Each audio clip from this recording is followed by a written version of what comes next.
Have you ever not realized that something about your childhood was a little weird until you're talking? Yes, okay. My high school did this thing. It's called Shattered Dream. Trigger warning, this gets. But they would simulate a car accident happening. We had a sub that would let us hold his prosthetic leg if we were good. Like psychological abuse, and I'm like, yeah. Have you ever not realized that something about your childhood was a little weird until you're talking? Yes, okay. My high school did this thing. It's called Shattered Dream. Trigger warning, this gets. But they would simulate a car accident happening within our school with our student body. And they would make us watch this like horrific video about this supposed car accident. And it was literally filmed of our fellow student. Like Jimmy from math class, they like have footage of him dying in a car accident. And like the car was like we all came to school that day and there's like a crime scene in our parking lot, like a flipped over car and like another car and like 8 ambulances, like this whole thing. And then they make us go to the auditorium and watch what happened. And it turns out that they were drinking right before they got into this big accident. And then like all these people died. And then they like literally wouldn't let those kids go to class that. And there's some like crazy statistic. It's like 1 in every 17 minutes, an underage like child dies from like drunk driving. And so they would like get on the loudspeaker, or there was, what was it? I don't even fucking remember. But there was a Grim Reaper who would walk through the halls of our school and like take people and then paint their faces white. And then that person wasn't allowed to talk the entire day of school. And like, I was raised Mormon, so I was not about to drink and drive any, but like that shit has haunted me. And yeah, every time I bring that up at parties, people are like, yeah, that was really aggressive of your school. And I'm like, yeah, that was a Tuesday in Coppell. Hey guys, welcome back to All Things Jenny. I'm Jenny. So while I'm watching this video, I'm cracking up because the same thing happened at my school. Minus the whole, angel of death and the children, that's crazy. Have you ever not realized that something about your childhood was a little weird until you're talking about it with somebody else and they question it and you're like, oh, I guess that was kind of odd. Like I was talking to my boyfriend a couple nights ago and I was telling him about like, I don't know, my elementary. Have you ever not realized that something about your childhood was a little weird until you're talking about? Ooh, me, pick me. Yeah, we went camping this one time. It was me and my parents, God rest their souls. Yeah, we packed everything up, like literally everything. It was kind of weird. The whole house didn't think about that. We drove this truck up into the mountains somewhere up in like Idaho Springs, and yeah, we were going camping. So we just set up our tents and stuff under this bridge, and for like 3 days. And then the state trooper showed up and he told us that we couldn't camp there. And then we drove the truck down the mountain and we lived in a hotel for like 2 weeks. And I kind of repressed that memory, and then one day I realized, wow, I lived under a fucking bridge. Have you ever not realized that something about your childhood was a little weird? So you know how they have latchkey kids? I was a forest child. My mama would kick us out of the house and we would run around the woods all day and we weren't allowed back in until it was dark. My brother was like a year younger than me, so I'd be like 6 and he'd be like 5, and we'd just run around the woods all day. One time he pushed me off a cliff. One time we scared a bear away. One time we found swords in an abandoned house, too. And we had swords for a while. That was pretty dope.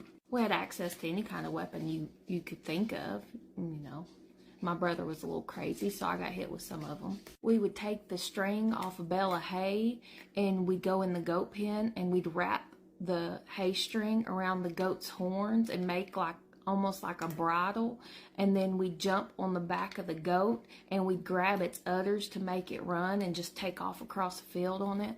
One time we got really into pro bull riding, so we took our belts and we kind of looped them all together and put them around one of the younger bulls, and we jumped on its back and rode it all day.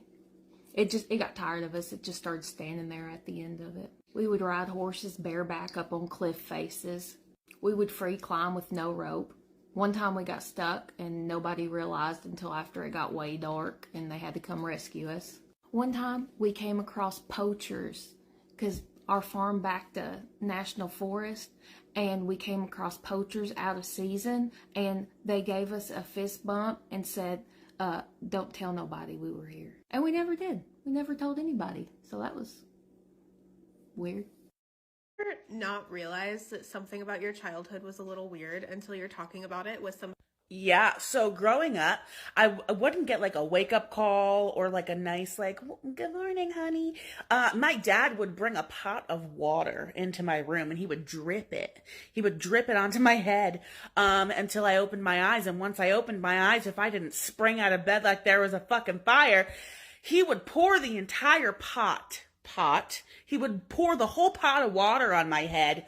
And I would tell people that and they'd be like, no, dude, that's not normal. It's actually psychological abuse. And I'm like, yeah, you should hear about the other shit. Have you ever not realized that something about your childhood was a little weird until you're talking?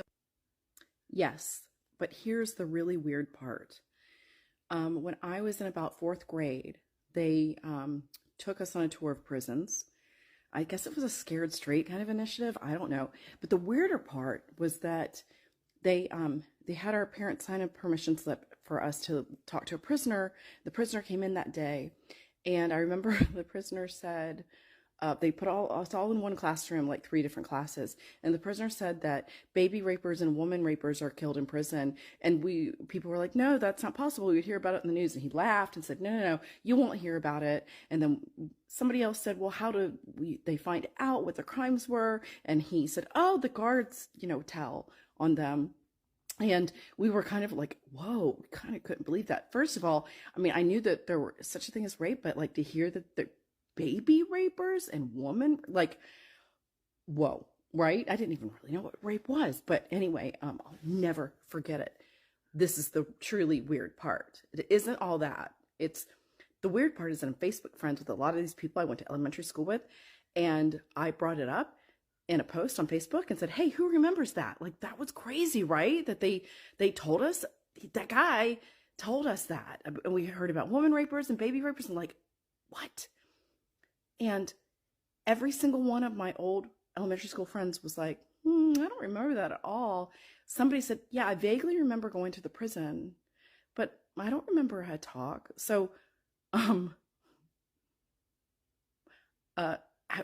do they don't remember this talk? Or am I gaslighting myself? And I didn't make it up. No, this happened. This absolutely happened. But that's weird. Is that I'm the only one that remembers?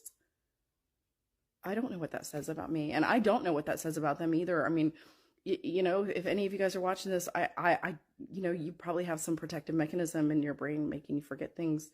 Kudos to that. I didn't. Have you ever not realized that something about your childhood was a little weird until you're talking? This is the most hilarious comment section I have seen on TikTok, and I needed to share it with you. We had a sub that would let us hold his prosthetic leg if we were good. My bus driver would drive by this pothole every day. Yeah, 6 flags. What easily hit that thing at 50 miles an hour and kids would go flying. My elementary principal would hold an assembly at the end of every year where he would mud wrestle a pig. Driver's ed teacher made me drive him to his ex-wife's house so he could see if she had company. I was in group therapy in 1st grade with other kids whose parents were getting divorced, and we were pulled out of class for it, and it was called banana splits.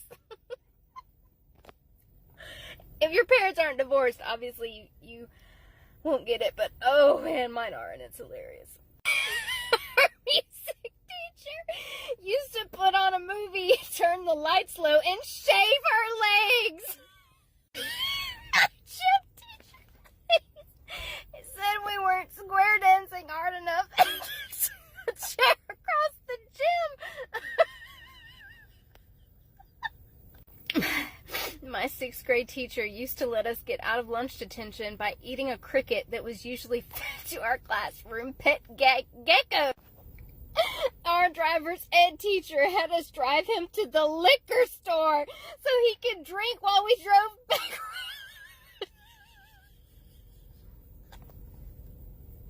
My lady bus driver played the entire Lil Wayne Carter 4 free morning for the entire school. Have you ever not realized that something about your childhood was a little weird until you're talking about Well, yes, I have. My dad's ex-wife is my grandma. My parents are 20 years apart. My dad is younger than my grandfather, but older than my grandmother. My oldest brother and I have a 30-year age gap. I was an aunt at birth. I'm already a great aunt. I'm only in my 30s. My dad used to take my mom's grandmother and his ex-wife to bingo before my parents met. I have a very big blended family, and my dad's side is not the only innocent side. I also have an uncle who's the same age as my little brother. Isn't that great? Before I forget, no, my dad did not marry his mother. I thought she was my grandmother my whole life. It's complicated, but it worked for my family. That's crazy. That's so traumatic. That's crazy. Her telling the story, I'm getting scared. Well, not really. But anyways, at my school, they had the whole car in the front, like right by where the name of the school is. I thought it was my school. I thought we were crazy. But even when we were like attending, because we had to go to the auditorium and sit there like wait, but we loved it because you get to see your friends and talk to them, and the whole spirit week, so when you dress up and everything. But anyhow, they would always do that, but I always thought it was weird. But I'm like, maybe I'm just a little weird, thinking to myself, like, why would they do this? But it actually helped me to never drive without my seatbelt. So it really, something stuck, although I was talking to my friend most of the time. But they had the car and everything, and then they had everybody go to the auditorium, which we loved because look, we sit there and watch a whole documentary.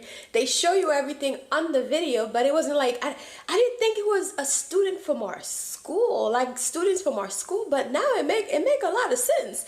But, I don't know why they would do that. That's pretty morbid if you ask me, because some kids, they develop a little bit later.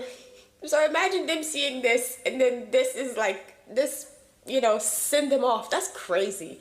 That's crazy, but it did help.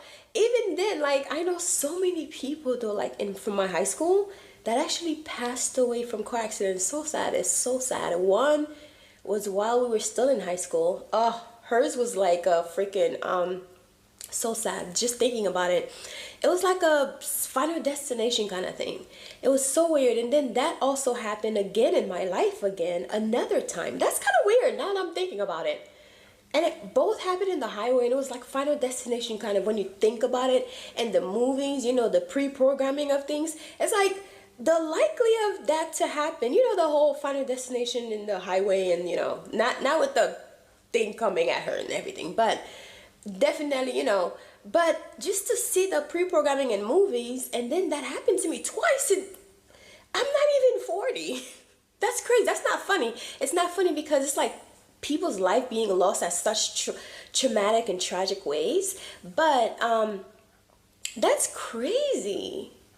Now that I'm thinking about it, the school thing, like pre-programming you in school to show you that, like they don't even allow prayers in school nowadays, and this is like part of like something that they have to teach you. Now I'm thinking about it, that's kind of strange, because in my lifetime, this is something that would happen to someone maybe once in a lifetime, as someone who knew someone who knows someone that passed away like that. But for that to happen, that's crazy. People, alcohol. Look, I'm gonna make a video. I keep like, I'm gonna make a video about like alcohol, and because alcohol is tied to spirit, that's why it's called spirits. And you notice how like during the whole C-19 situation, I'm just rambling, let me just talk, okay? Because sometimes I just want to talk, okay? And those things just be coming in my head, so just bear with me. But you notice how like, during the C-19, like everything was closed except for like liquor places, like they were all open. Like I was an essential worker. I worked at the hospital, so everything, the whole world stood still. I mean, if you were out there, let me know. Let me know. Please do not use the actual word, because that's like a trigger for YouTube, and I need to get paid for this video. But look out for me, okay? Look, that's how I make my money. But anyways, if you weren't out during that time, if you weren't watching the news, and as someone who worked at the hospital ICU, and like you see people unaliving, like, you know, by this disease every single day, and I got, at this point, I think it kind of broke me, to be honest. It really did, because I'm like, dang, not necessarily broke me because there's no way I can be broken, but it really did something to me, because you know what, and I'm gonna be a little personal now, because I have a book, right? I wrote, it's like a documentary of my life and everything, but who cares, right? But I care, so I wrote my own book. And a whole lot of people did care because they purchased, so thank you. Anyways, in the book, I talk about how, like, during the whole C-19, and I don't want to get emotional about this, but during the whole C-19, I'm working at the hospital, risking my life, right? Risking my life. To go help other people, other family members of people. Yes, that's the job that I signed up for, and I understand that. But I ended up losing my father from the same thing over on the other side of the world, or not the world, but, you know, we were in the same location. And I couldn't see him for almost a year because of this thing, because he was in a nursing home, right? So, yeah. Lost him because of this, and he didn't have any children around him. We couldn't visit him. But, you know, so it's like something that we couldn't be around him. We couldn't help him with anything because we were being kept away. And, you know, I was helping other people's family members and all that stuff. But the whole C-19 situation was definitely crazy. Hang on. Yeah, so everything was closed. And you would think, like, if you work in a medical health place, and it's a medical health place, you know, all the things that you need to do with the gowning on, gowning off, and da-da-da. They would allow you to see your loved ones who are in a nursing home. But that never happened. And I understand, you know, there were guidelines and everything. But my thing is, I was there to help other people's loved ones to get better, go home. Some never made it home, you know, all that. But my father, we couldn't see. We can see, right? So my whole thing is like the whole shutdown and everything. Yes, there were guidelines, there were reasons for it. But alcoholic beverage places were all open. Notice that?